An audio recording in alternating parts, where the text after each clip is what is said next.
Muslim dengan muslim, muslim dengan muslim. Ini yang nyembelih muslim bilang Allahu Akbar, ini teriak Allahu Akbar. Allah yang mana yang ditakbirkan? Penistaan terhadap takbir. Hal yang semacam ini sama seperti orang buang air besar sambil takbiran, nyembelih sesama muslim sambil takbiran, mencaci muslim sambil takbiran. Ini penistaan terhadap din, terhadap agama. Waliyadzubillah min dzalik.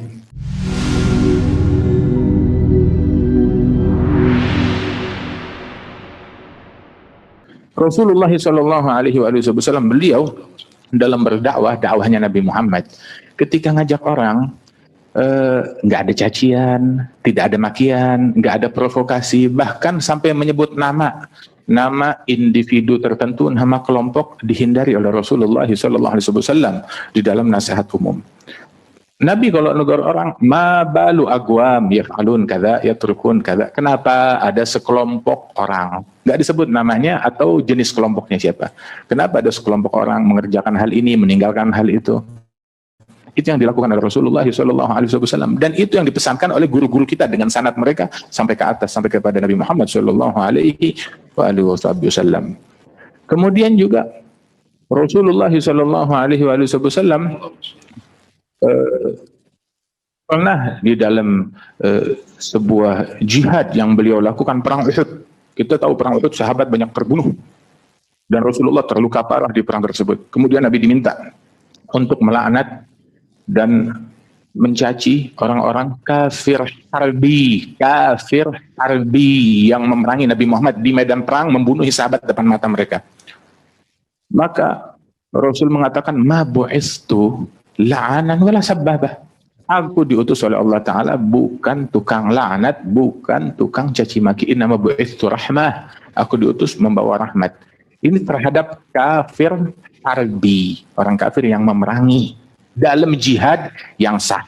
Ya, jihad yang sah. Kenapa saya sebut jihad yang sah? Sebab ada jihad yang abal-abal di zaman kita, di mana jihad pun juga maknanya diperkosa, dieksploitasi, ya, untuk meraih keuntungan duniawi, tahta atau harta atau kepentingan atau agenda-agenda duniawi lainnya.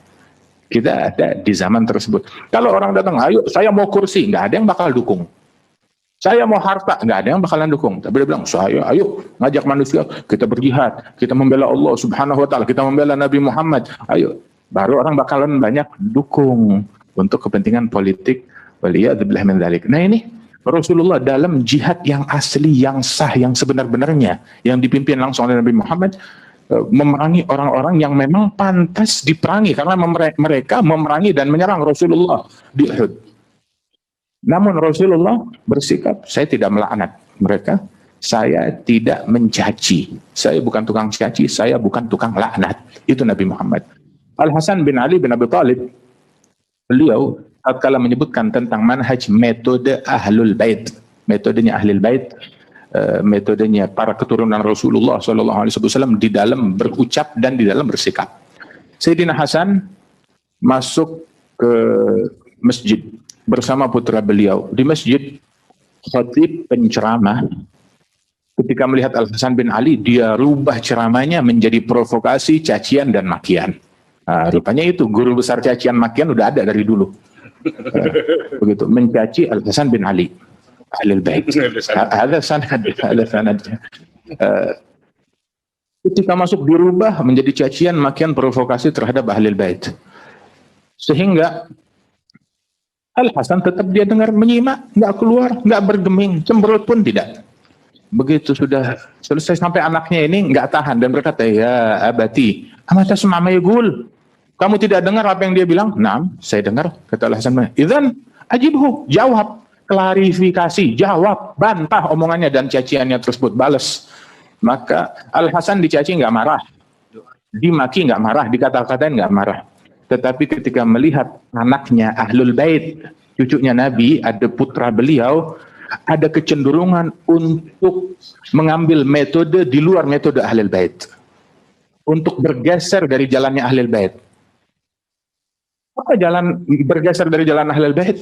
Membalas cacian dengan cacian. Ada menyimpang dari jalan Ahlul Bait. Ketika melihat anaknya ada kecenderungan untuk pindah jalan, pindah metode, maka beliau marah dan menegur anaknya tersebut. Ya waladi, mata ahidta abaka sababa.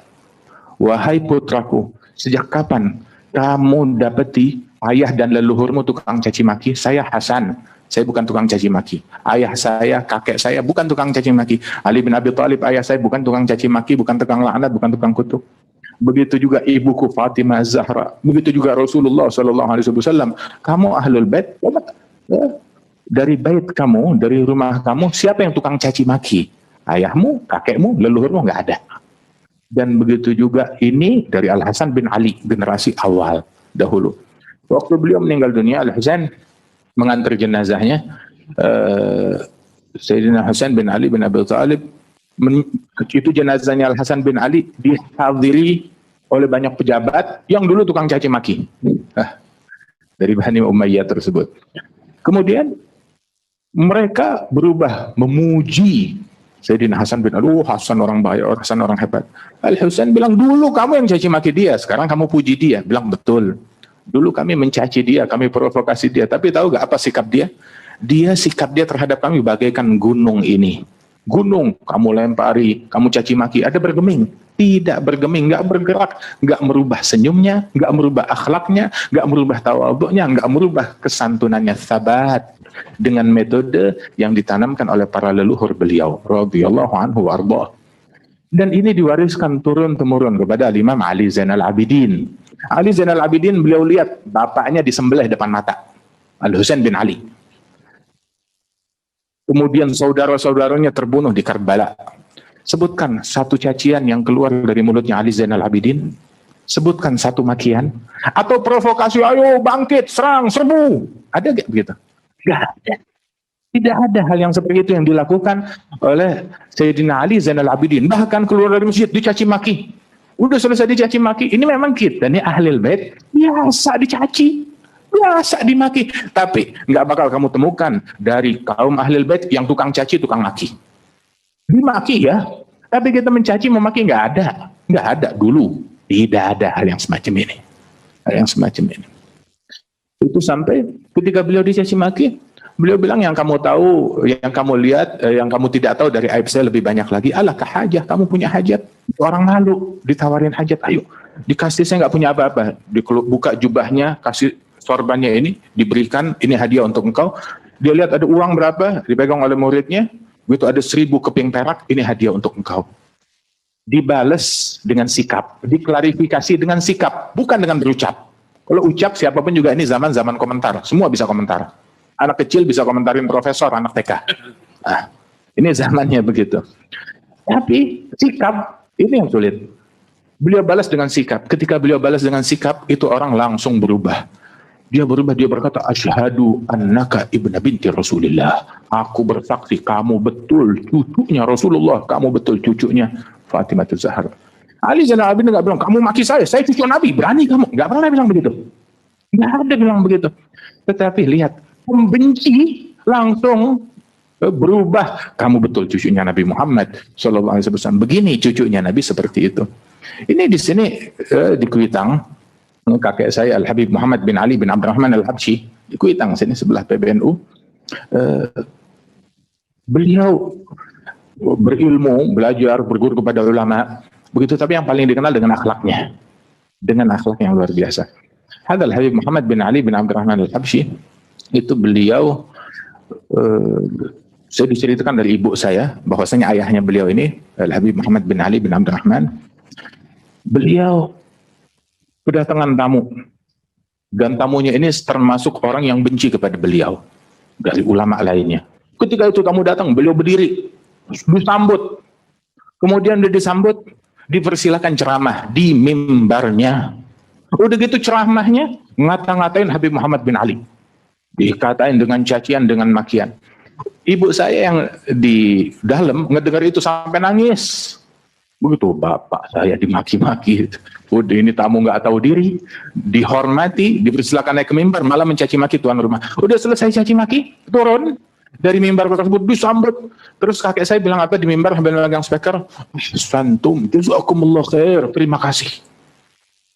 Dia memuji caciannya. Subhanallah, siapa yang nggak luluh dengan akhlak yang semacam ini, dengan keluhuran yang semacam ini. Dan ini metode dakwah yang kita saksikan dari guru-guru kita, dari ulama kita, dari para kiai kita dahulu seperti ini.